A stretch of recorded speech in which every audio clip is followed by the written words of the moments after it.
नमस्कार। एक बार फिर से आप सभी का बहुत बहुत स्वागत है परीक्षा वर्ल्ड के इस यूट्यूब चैनल में।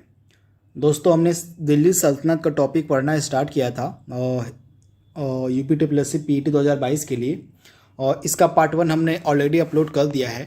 दिल्ली सल्तनत के पार्ट 1 में हमने गुलाम वंश के बारे में बात की थी। तो गुलाम वंश का टॉपिक अगर आपने नहीं देखा तो उसको प्लीज़ जाकर आप देख लीजिएगा। जो PET की और हिस्ट्री वाली जो प्लेलिस्ट मैंने बनाई है ना, उसमें सब आपको हिस्ट्री के जो भी लेक्चर मैं अटेंड कर रहा हूँ वहाँ पे आपको एक ही जगह पर मिल जाएंगे। तो गुलाम वंश वाला पहला वीडियो आप देख लीजिएगा। गुलाम वंश के बाद दिल्ली सल्तनत पे कौन सा वंश राज करता है, तो वह था आपका खिलजी वंश। तो खिलजी वंश के बारे में यहाँ पे हम डिस्कस करने वाले हैं।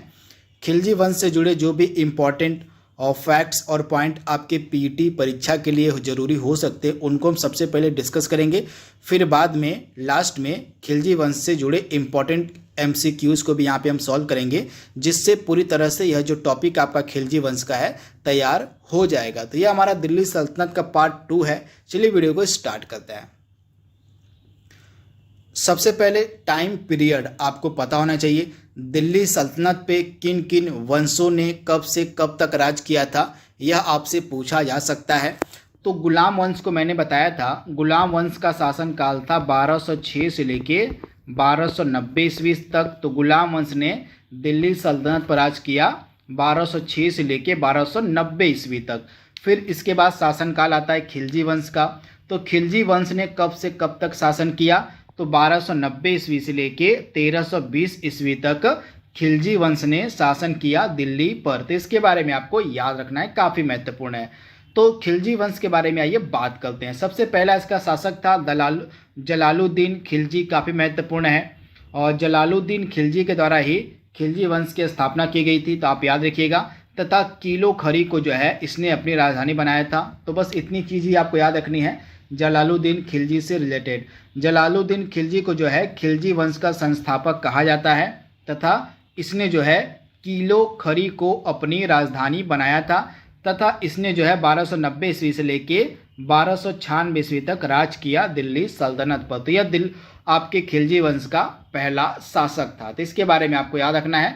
आपसे डायरेक्टली पूछा जा सकता है कि खिलजी वंश की स्थापना किसके द्वारा की गई थी, खिलजी वंश का संस्थापक कौन था, तो आपको पता होना चाहिए। फिर खिलजी वंश का सबसे महत्वपूर्ण शासक था अलाउद्दीन खिलजी। अलाउद्दीन खिलजी से बहुत सारे प्रश्न प्रीवियस ईयर के एग्जाम्स में पूछे गए हैं और आगे भी पूछे जाएंगे। तो अलाउद्दीन खिलजी के बारे में जो भी इम्पॉर्टेंट फैक्ट और पॉइंट मैं बताते चलूँगा उसको ध्यान से आपको याद कर लेना है, सुनते हुए चलना है। अगर आप नोट्स बना रहे होंगे तो नोट्स भी आप इसका बना सकते हैं। तो आइए अलाउद्दीन खिलजी के बारे में बात करते हैं। सबसे पहले इसने कब से कब तक शासन किया आपको पता होना चाहिए। 1296 से लेकर 1316 ईस्वी तक जो है अलाउद्दीन खिलजी ने शासन किया। तथा इसने अपना राज्याभिषेक जो है बलबन के लाल महल में करवाया था। तथा साथ ही इसने उस समय जो खलीफा था, खलीफा से सुल्तान की पदवी भी ली थी। तो ये फैक्ट आप याद रखिएगा। फिर इसने जो है गुजरात पर आक्रमण किया था 1299 ईस्वी में। आप याद रखिएगा, गुजरात पर आक्रमण किया गया था 1299 ईस्वी में। और इसी गुजरात विजय के दौरान ही जो मालिक कफूर था इसको खरीदा गया था अलाउद्दीन खिलजी के द्वारा। तो इसके बारे में आपको याद रखना है। जो मलिक कफूर था, जो आगे चलकर प्रसिद्ध सेना नायक बनता है खिलजी का, अलाउद्दीन खिलजी का, इसको गुजरात विजय के दौरान ही खरीदा गया था अलाउद्दीन खिलजी के द्वारा। तो ये फैक्ट आप याद रखिएगा। फिर इसके बाद इसने अगला आक्रमण किया था 1301 ईस्वी में रणथंबोर पर। तो उस समय रणथंबोर का शासक था हम्मीर देव। तो हम्मीर देव को जो है पराजित कर दिया जाता है अलाउद्दीन खिलजी के द्वारा। तो आप इसे याद कर लीजिएगा। तथा उस समय खिलजी के दरबार में एक कवि था जिसका नाम था अमीर खुसरो। तो अमीर खुसरो ने बताया कि जब रणथंबोर पर हमला किया गया था अलाउद्दीन खिलजी के द्वारा, तो उस समय रणथंबोर में जौहर प्रथा विद्यमान थी। तो आप इसे याद कर लीजिएगा। तो अमीर खुसरो के द्वारा रणथंबोर में जौहर प्रथा का वर्णन भी किया गया। तो इसके बारे में आपको याद रखना है, काफ़ी महत्वपूर्ण है। फिर इसके बाद 2 वर्ष बाद 1313 ईस्वी में अलाउद्दीन खिलजी ने चित्तौड़ पर आक्रमण किया और वहाँ के शासक राणा रतन सिंह को जो है पराजित कर दिया। तो आप इसे याद कर लीजिएगा। रतन सिंह को जो है 1303 ईस्वी में पराजित किया गया था। तो इसके बारे में आपको याद रखना है, किसके द्वारा, तो अलाउद्दीन खिलजी के द्वारा।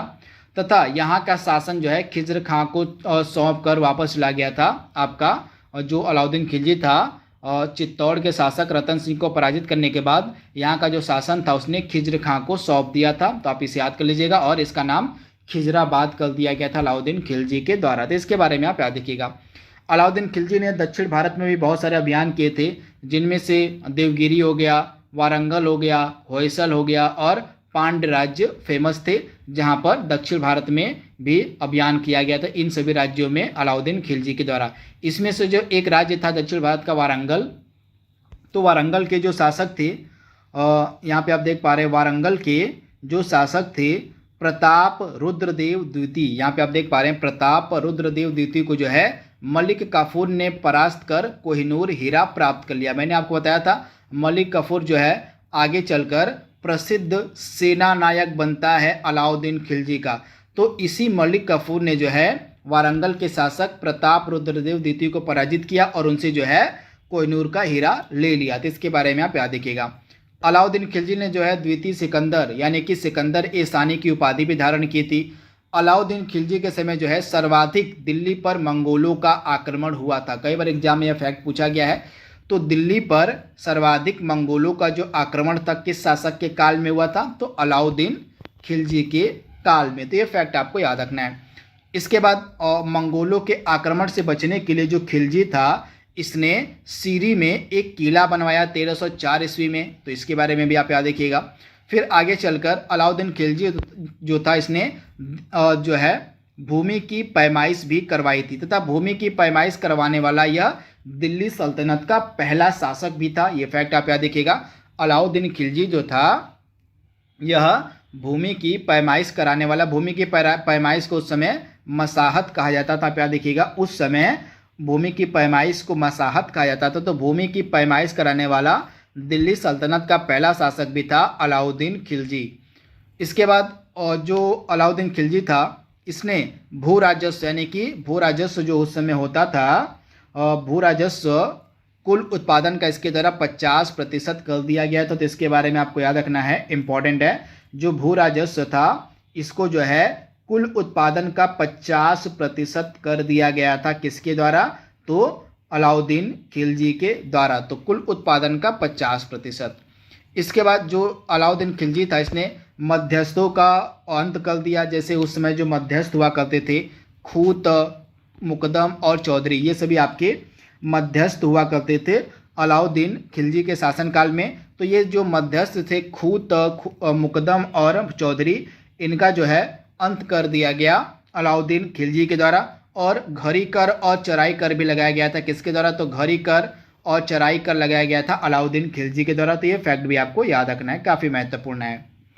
इसके बाद अलाउद्दीन खिलजी ने जो लूट का माल हुआ करता था, जो लूट के माल को उस समय खस्म कहा जाता था, तो लूट के माल में राज्य का अंश 4/5 और सैनिकों का अंश जो है 1/5 निर्धारित किया गया था खिलजी के शासनकाल में। इसके बाद सैनिक आवश्यकताओं की पूर्ति के लिए अलाउद्दीन खिलजी ने जो है बाजार नियंत्रण नीति लाई थी। काफ़ी महत्वपूर्ण है, आप इसे स्टार मार्क कर लीजिएगा। बहुत बार एग्जाम में पूछा गया कि किस शासक के द्वारा बाजार नियंत्रण नीति लाई गई थी? तो अलाउद्दीन खिलजी के द्वारा जो है बाजार नियंत्रण नीति लाई गई थी। इसके बारे में आपको याद रखना है। इसके बाद इस नीति के सफल संचालन के लिए अलाउद्दीन खिलजी ने एक नए विभाग की स्थापना की जिसका नाम था दीवाने रियासत। तो इसके बारे में आपको याद रखना है। तथा दीवाने रियासत का प्रमुख बनाया गया मलिक याकूब को। तो ये फैक्ट आपको याद रखना है, इंपॉर्टेंट है। फिर इसके बाद इस विभाग के अधीन यानी कि जो बाजार नियंत्रण नीति से रिलेटेड विभाग था, कौन सा? दीवाने रियासत। तो इस विभाग के अधीन प्रत्येक बाजार के लिए अधीक्षक यानी कि सहना ए मंडी नियुक्त किए गए थे। तो ये फैक्ट भी आपको याद रखना है। दीवाने रियासत जो विभाग बनाया गया था इसके अधीन प्रत्येक बाजार के लिए एक अधीक्षक नियुक्त किया गया था। तो इसके बारे में आपको याद रखना है। अधीक्षक को उस समय कहा जाता था सहना ए मंडी। तो इसके बारे में आप याद रखिएगा। फिर इसके बाद अलाउद्दीन खिलजी जो था इसने सैन्य क्षेत्र में अस्थायी सेना का गठन किया। तो आप याद कर लीजिएगा, परमानेंट सेना का गठन करने वाला भी यह पहला शासक था दिल्ली सल्तनत का। इसके बारे में आपको याद रखना है।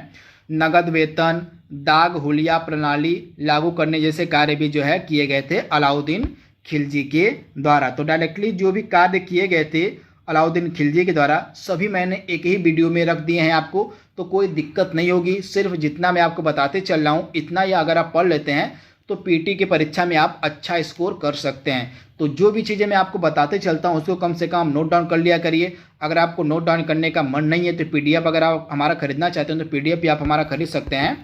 पीडीएफ मात्र आपको 299 रुपये में, जो भी क्लास में आपको पीटी के लिए पढ़ाऊँगा सभी क्लास की पीडीएफ आपको 299 रुपये में दे दी जाएगी।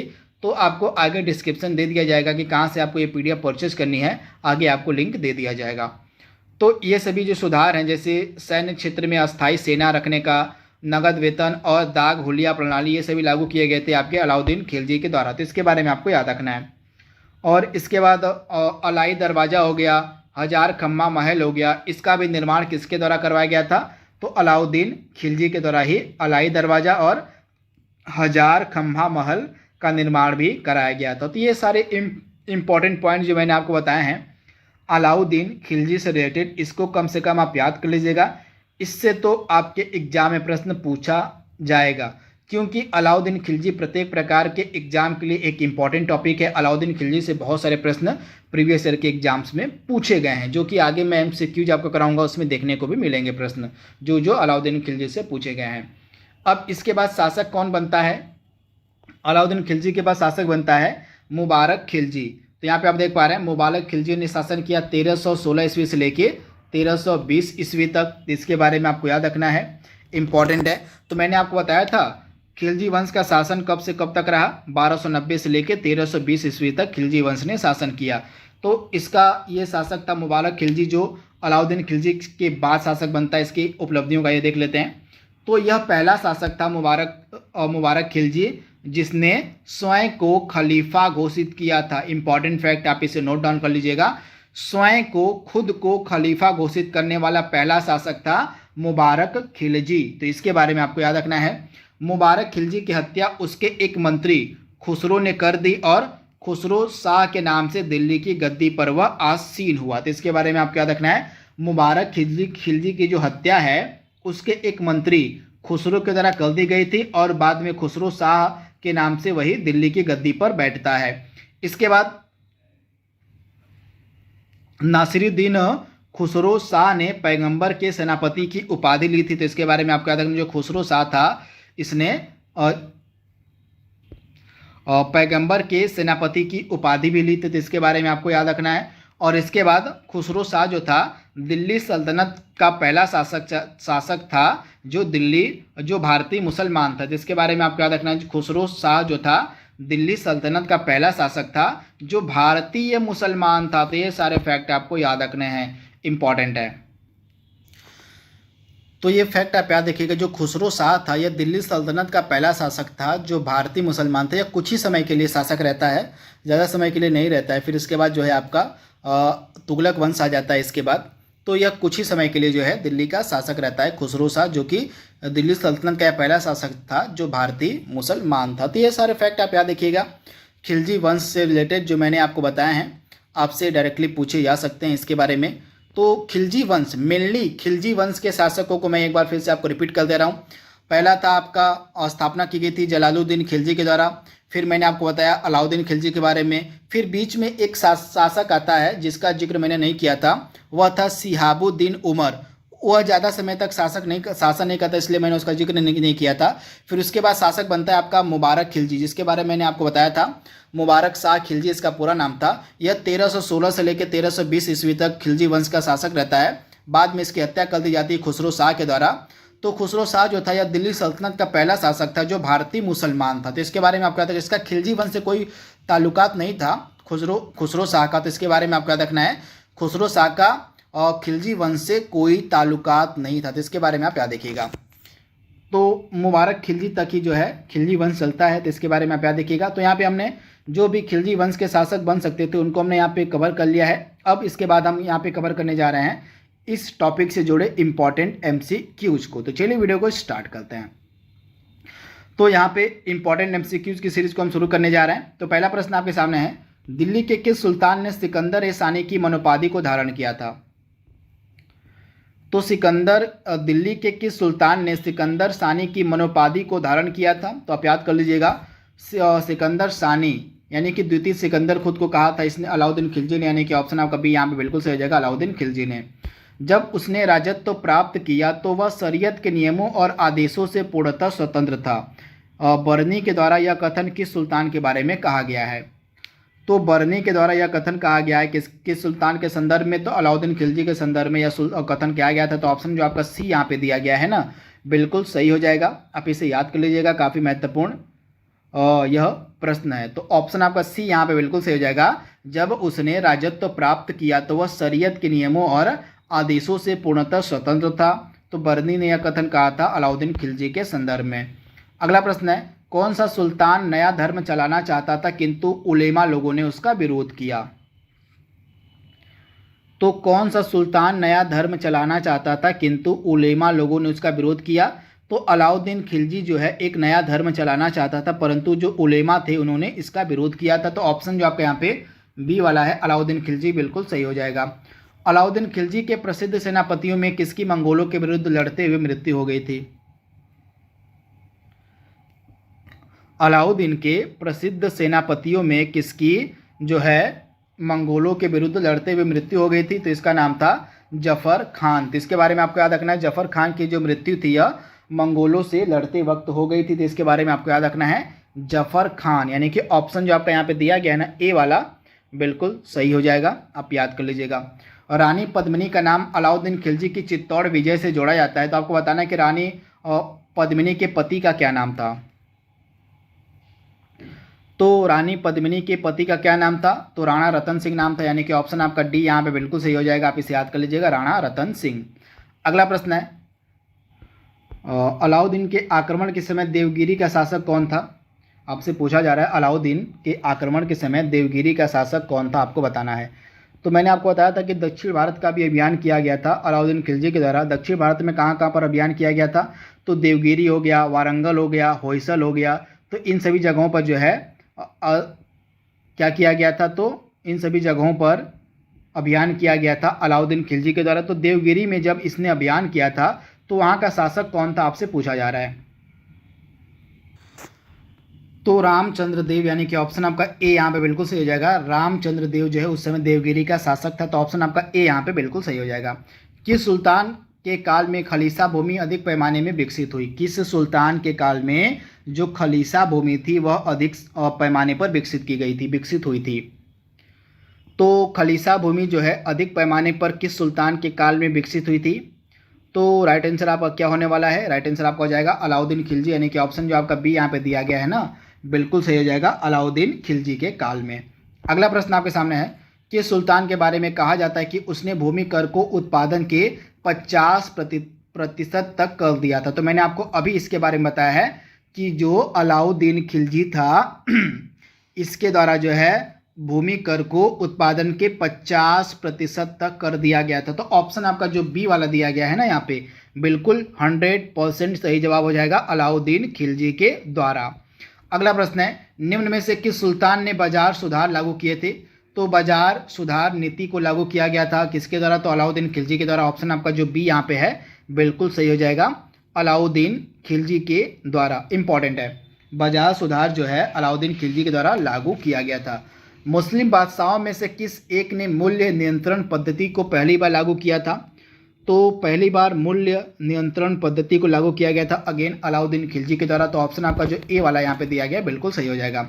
यहाँ पे अगर आप पेड पीडीएफ हमारा खरीदना चाहते हैं तो इस नंबर पे आप कांटेक्ट कर लीजिएगा, व्हाट्सएप कीजिएगा, बस सिर्फ मैसेज आप डाल दीजिएगा तो आपको सारा प्रोसीजर बता दिया जाएगा पेड पीडीएफ को खरीदने का। इसके बाद अगला प्रश्न आपके सामने है, निम्नलिखित में से किस मध्यकालीन शासक ने सार्वजनिक वितरण प्रणाली को शुरू किया था? तो अगेन इसका राइट आंसर क्या हो जाएगा? अलाउद्दीन खिलजी, यानी कि ऑप्शन आपका ए यहाँ पे बिल्कुल सही हो जाएगा। घड़ी अथवा गृह कर लगाने वाला दिल्ली का प्रथम सुल्तान कौन था? तो मैंने इसके बारे में आपको बताया था, जो आपका अलाउद्दीन खिलजी था इसके द्वारा घड़ी कर और चराई कर लगाया गया था। तो ऑप्शन जो आपका यहाँ पे बी वाला बिल्कुल सही हो जाएगा, घड़ी कर और चराई कर, यह दोनों कर लगाया गया था अलाउद्दीन खिलजी के द्वारा। अलाउद्दीन खिलजी के निम्न सेनाध्यक्षों में से कौन सा तुगलक वंश का प्रथम सुल्तान बना? अलाउद्दीन खिलजी का इसमें से कौन सा सेनाध्यक्ष था जो तुगलक वंश का प्रथम सुल्तान बना, आपसे पूछा जा रहा है। तो राइट आंसर क्या हो जाएगा, जफर खान हो जाएगा, सॉरी यहाँ पे गाजी मलिक हो जाएगा। ऑप्शन आपका ए वाला जो है बिल्कुल सही हो जाएगा। अलाउद्दीन के सेनाध्यक्षों में से कौन सा तुगलक वंश का प्रथम सुल्तान बना, तो गाजी मलिक, यानी कि ऑप्शन जो आपका ए वाला दिया गया ना यहाँ पे बिल्कुल सही हो जाएगा, गाजी मलिक। और दिल्ली स्थित सीरी का फोर्ट, सीरी का किला, हजार सतून राजमहल जिसको हम हजार खम्मा वाला राजमहल के नाम से भी जानते हैं, इसके अलावा अलाई दरवाजा, इन सभी का जो निर्माण है किसके द्वारा करवाया गया था, तो अलाउद्दीन खिलजी के द्वारा ये सभी निर्माण कार्य करवाए गए थे। यक अस्पा, एक घोड़ा वाला सैनिक, दो अस्पा, दो घोड़े वाला सैनिक, प्रथा का आरंभ किसके द्वारा किया गया था, तो इस प्रथा का आरंभ किया गया था अलाउद्दीन खिलजी के द्वारा। ऑप्शन आपका जो ए यहाँ पे दिया गया है ना बिल्कुल सही हो जाएगा। किस सुल्तान ने एक नया मंत्रालय दीवाने रियासत वाणिज्य मंत्रालय की स्थापना की, दीवाने रियासत मंत्रालय की जो स्थापना है किसके द्वारा की गई थी, तो दीवाने रियासत मंत्रालय की जो स्थापना थी की गई थी अलाउद्दीन खिलजी के द्वारा। तो आप इसे याद कर लीजिएगा, दीवान ए रियासत मंत्रालय की स्थापना की गई थी अलाउद्दीन खिलजी के द्वारा। तो ऑप्शन जो आपका यहाँ पे ए दिया गया है ना यहाँ पे बिल्कुल सही हो जाएगा। किस अगला यहाँ पे अलाउद्दीन खिलजी, ऑप्शन ए आपका बिल्कुल सही है। अगला प्रश्न है, किसके कहने पर अलाउद्दीन खिलजी ने सिकंदर महान के समान विश्व विजय की योजना को त्याग दिया था, तो अलाउल मुल्क के कहने पर जो अलाउद्दीन खिलजी था उसने सिकंदर महान के समान विश्व विजय की योजना को त्याग दिया था। तो आप इसे याद कर लीजिएगा, अलाउल मुल्क के कहने पर। अलाउद्दीन खिलजी का मूल नाम क्या था, यहाँ पे आपसे पूछा जा रहा है अलाउद्दीन खिलजी का मूल नाम क्या था, तो अलाउद्दीन खिलजी का मूल नाम क्या था तो राइट आंसर आपका क्या हो जाएगा, अलाउद्दीन खिलजी का मूल नाम था अली गुर सॉप्स। क्या था, अली गुर सॉप्स, यानी कि ऑप्शन आपका सी यहाँ पे जो दिया गया बिल्कुल सही हो जाएगा। मलिक काफूर को 1000 दिनारी कहा गया, क्यों कहा गया इसको, क्योंकि इसको 1000 दिनार में खरीदा गया था किसके द्वारा, तो अलाउद्दीन खिलजी के द्वारा। तो ऑप्शन जो आपका ए यहाँ पे है ना बिल्कुल सही हो जाएगा। अपनी गुजरात विजय के दौरान ही अलाउद्दीन खिलजी ने मलिक कफूर को खरीदा हुआ था, तो इसके बारे में आपको याद रखना है। ऑप्शन आपका ए यहाँ पे बिल्कुल सही हो जाएगा। निम्नलिखित में से किसने किलो खरी के राजमहल में अपना राज्याभिषेक किया और उसे अपनी राजधानी बनाया, तो किलो खरी को किसने अपनी राजधानी बनाया था, तो मैंने आपको बताया था जो खिलजी वंश का संस्थापक था जलालुद्दीन खिलजी, इसने किलो खरी को अपनी राजधानी बनाया था। तो ऑप्शन आपका जो यहाँ पे दिया गया ना बी वाला बिल्कुल सही हो जाएगा, जलालुद्दीन फिरोज खिलजी। अमीर खुसरो किसके दरबार में था, इसमें से आपसे पूछा जा रहा है, तो अमीर खुसरो इसमें से अलाउद्दीन खिलजी के दरबार में था। ऑप्शन आपका ए यहाँ पे बिल्कुल सही हो जाएगा, अलाउद्दीन खिलजी। तो इसके बारे में आप याद रखिएगा, काफ़ी महत्वपूर्ण यह प्रश्न है। तो ऑप्शन आपका क्या सही हो जाएगा, ऑप्शन आपका जो ए वाला दिया गया है ना यहाँ पे बिल्कुल सही हो जाएगा।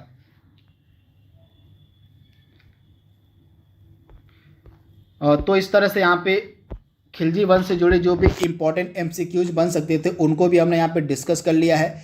आई होप यह वीडियो आपको पसंद आएगा। तो आज के लिए बस इतना ही। Thank you, thanks for watching, thank you.